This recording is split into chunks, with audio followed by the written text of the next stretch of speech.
What's up, guys? It's Mei Huang, the Dou-zhansheng-fo. I'm here today to talk about the legend of Vox Machina, or Vox Machina for short. It is a action-packed sort of Divinity 2, Dragon Age, or Dungeons and Dragons kind of inspired, just without the dungeons per se, and the capacity that there are the many atypical races associated with general Dungeons and Dragons lore. The legend of Vox Machina has a very grandiose sense of humor and doesn't really shy on vulgarity and people being killed in combat and gore being displayed, which I absolutely love. I feel the initial CGI isn't my cup of tea, but it does get a lot better from season 2 on. The overall CGI for the type that is used in the show, I don't believe to be better than what is comparatively in a show like Dragon Age Absolution, which I believe the CGI of the dragon was at least my stamp of approval of acceptable, despite not being or not liking the CGI in the animated series. I may watch or otherwise as a whole. Um, the rating I'd give Legends of Machina is about an 8 out of 10. I mentioned this rating at this earliest point in the video as a place marker of where spoilers begin from this point on, as outside of my general review for people who haven't seen the show or are interested anyway. Or interested in anyway. I want to disseminate the things I didn't like, or plot points, or devices of contention that didn't sit well with me, or I thought was cool and simultaneously. I shall start with that emphasis from here on out, so please, if you haven't watched the show yet, don't go beyond this point in the video, but I still do appreciate, you liking, commenting, or subscribing.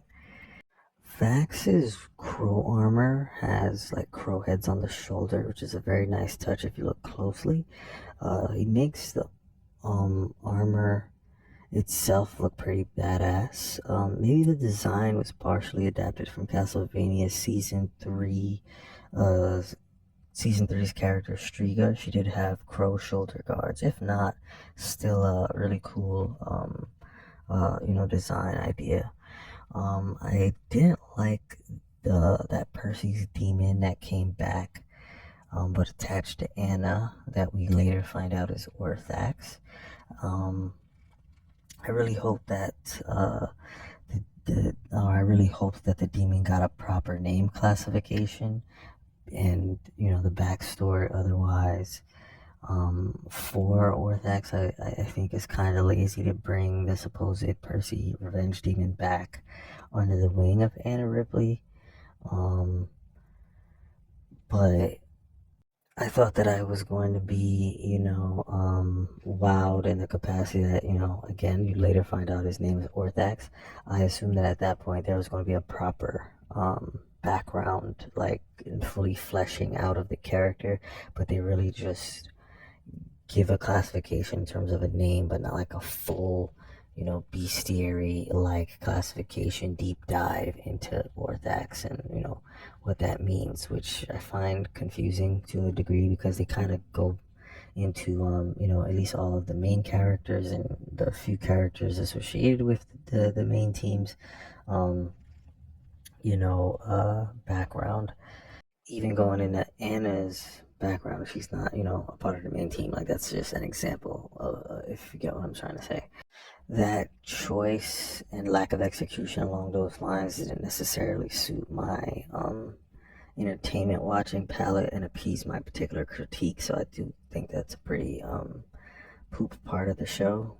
Show's still entertaining though, regardless. But I feel like a large plot hole amidst me liking the show, the Chroma Conclave, the Four Dragon Brood, loses so much validity to its strength, and the show loses so much sense from a writing perspective, because the other two dragons were not assisting the acid dragon, Umbrasil, or whatever his name was.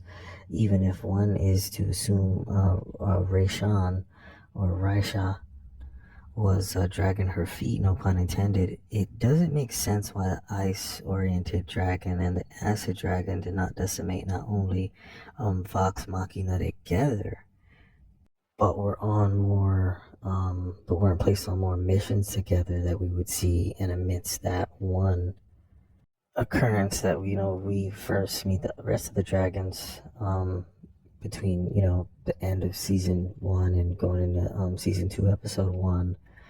We saw all the dragons, under Thorfax attack, not just, Vox Machina, and just display their power at Amon or Amun, but, respectively destroyed, other, passive or partial cities and towns. And so I just felt like it was a severe plot hole that essentially destroys a lot of the true grit of the show if one really pays attention and notices that particular tidbit gone awry.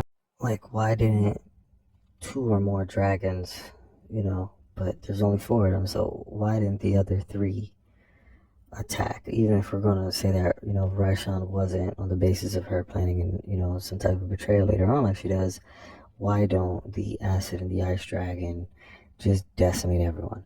The only, point that you would think that they wouldn't is, then there wouldn't be a show. But based off how they devised everything, that's why it doesn't necessarily make sense. Granted, again, the show is entertaining, but like that's what doesn't make any sense. Belaying that, I also don't like how Xerxes, the Demon Lord's bodyguard's truer, most demonic form, basically looks like the prior demons I've grown accustomed to in like the Dragon Age series. This may be another instance where like the character Grog, who's clearly aesthetically a Kratos remastered clone, suffers from. I feel the Xerxes bodyguard could be the same type of clone, just of the Dragon Age origins or Dragon Age Pride Demon aesthetic. I do like when Pike went bald. That was pretty funny, like hilarious. And I do again feel like the blood and gore in this show is a very great touch and is sorely missed from anime and adult animation based shows alike nowadays. Bring back the gore. Like, let's keep going with, people properly dying. I will say, what this show does well is that, like, main characters, whether it's the main characters associated with the show or just other main characters in the world, they do get hit up, they do get attacked. People do, really get beat up pretty bad to the point of death, and I do appreciate that, because let's say in other shows where people do get beat up to some degree, it is typically like NPCs no one cares about. Vorogol on the Ice Dragon and the Xerxes bodyguard fight was badass. I can admit I really like the fact that Bro bit the Ice Dragon, or Vorogol's dragon tongue out his mouth. That was fucking awesome. There was a point where the Xerxes bodyguard demon hit the Vorogol with like a stone cold stunner. Shit was choice. This made me like ecstatic while watching. We're led to believe that the tree spell that went through Voragol's chest not only constricted the heart of the dragon, but possibly caused the heart to explode, maybe. Possibly in either instance, Kima did kill Voragol with the hammer swing to the eye.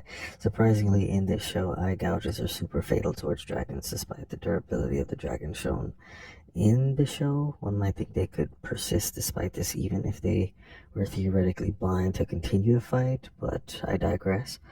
I do also really like the idea of the Chateau Shortfall lull. That was pretty awesome. I did think it was cool. Orthax becoming two surrogate demon hands is fire when Anna's controlling him. Or, when Orthax is working through Anna. I thought that was awesome since she doesn't have an actual hand on one of her hands. I'm still upset about what I was saying earlier, that they gave Percival's demon Orthax a name, but didn't flesh out his backstory. Another thing about Orthax I thought Orthax receives kills or souls utilizing the weapon he is stored in as the killing weapon as an offering. Um, so how could Percival become trapped in Orthax's gun if he didn't get killed by that weapon? Like he was just killed with a regular ordinary gun. So I think that's also another plot hole that I thought about. Um, I thought it was extremely ass or asinine of Percival to still attempt to save Anna, especially after her destroying or bringing to ruin Whitestone or whatever the town is called. Like after him being so pissed about that, it's extremely confusing and borderline ridiculous for him to like still attempt to save her or like reason with her along those lines. He should have offed her. I really would have preferred if he offed her. Then they wouldn't have really needed to write the Vax part, for those who do get there. Um, Ultimately, I'm okay with how season 3 ended. I'm glad the Dragon arc was closed out properly, I would say. I'm perturbed that Percival dying, um, to have to bring him back on the whole basis of the whole Vax thing, putting involuntary death curse on himself. It doesn't make sense to me. But ultimately, again, I'd give the show a solid 8 out of 10. I appreciated it. I was entertained. I do thank anyone for watching. This is Mei Wang, Dou-zhansheng-fo. Have a great day.